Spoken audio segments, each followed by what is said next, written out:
સુરતના સચિન વિસ્તારમાં એક સામાન્ય બાબતને લઈને થયેલી તકરારમાં એક યુવકની ચપ્પુના ઘા મારી હત્યા કરવામાં આવી છે. આ હત્યાના ગુનામાં 2 આરોપીની ધરપકડ કરી વધુ તપાસ શરૂ કરી છે.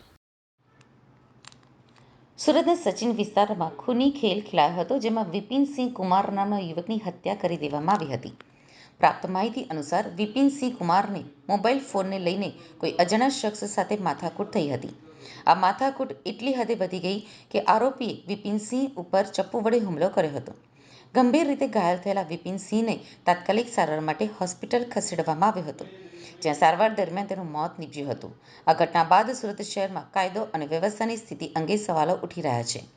પોલીસ દ્વારા આ મામલે પોલીસે હત્યાનો ગુનો નોંધી 2 આરોપીની ધરપકડ કરી વધુ તપાસ હાથ ધરી છે.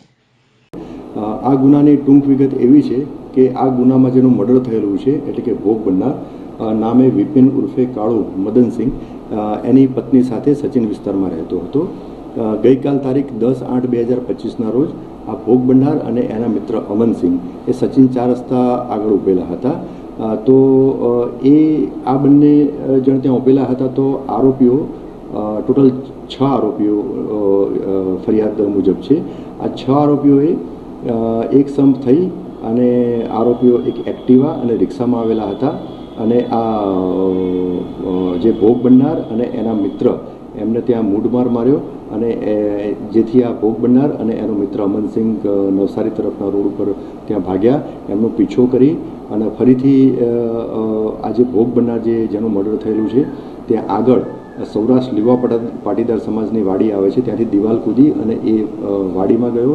તો ત્યાં આ 6 આરોપીઓ પૈકી 4 આરોપીઓએ આજે ભોગ બનનારને 2 ચપ્પુ અને મૂઢમાર મારી અને એનું ગંભીર ઇજાઓ કરી અને મોત નિપજાવેલું છે.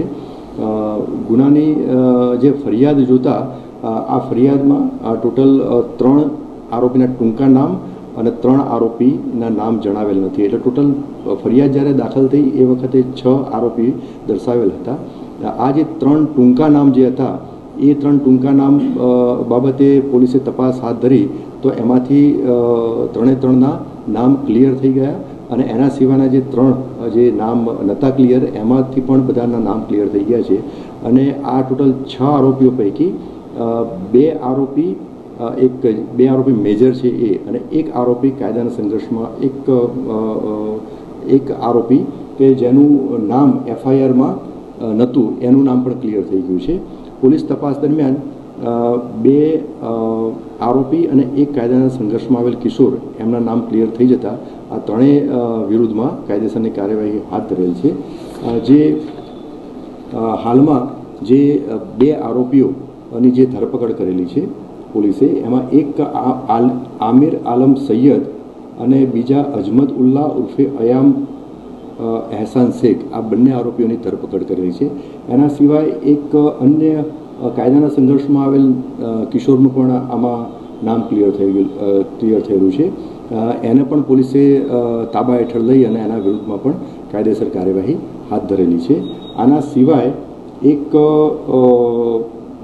એક આરોપી એનું નામ જેનું નામ FIRમાં હતું એનું પણ નામ પૂરું નામ ક્લિયર થયેલું છે, રાઝિક રશીદ કુરેશી, કે જે એ કાયદાના સંઘર્ષમાં આવેલ કિશોર એનો ભાઈ થાય છે. હાલમાં આ 3 બાકી રહેલા આરોપી બાકી રહેલા આરોપીઓની ધરપકડ કરવા માટે કાર્યવાહી ચાલુ છે. આ ગુનાની જે ટૂંક વિગત એવી છે કે જે ભોગ બનનાર અને ભોગ બનનારની આરોપીઓ પૈકી 2 આરોપી સાથે અગાઉ ઝઘડો થયેલો હતો. એક મોબાઈલ ચોરી કરી અને એક ઈસમ એ મળી આવેલો હતો આરોપીઓ સાથે. આરોપીઓ એને લઈ ગયા હતા. તો એ બાબતની એક જૂની અદાવત હતી. એ અદાવતને ધ્યાનમાં રાખીને જ આરોપીઓએ આ ભોગ બનનારની ઉપર હુમલો કરી અને તેનું મર્ડર કરેલું છે. હાલમાં ગુનાની તપાસ ચાલુ છે.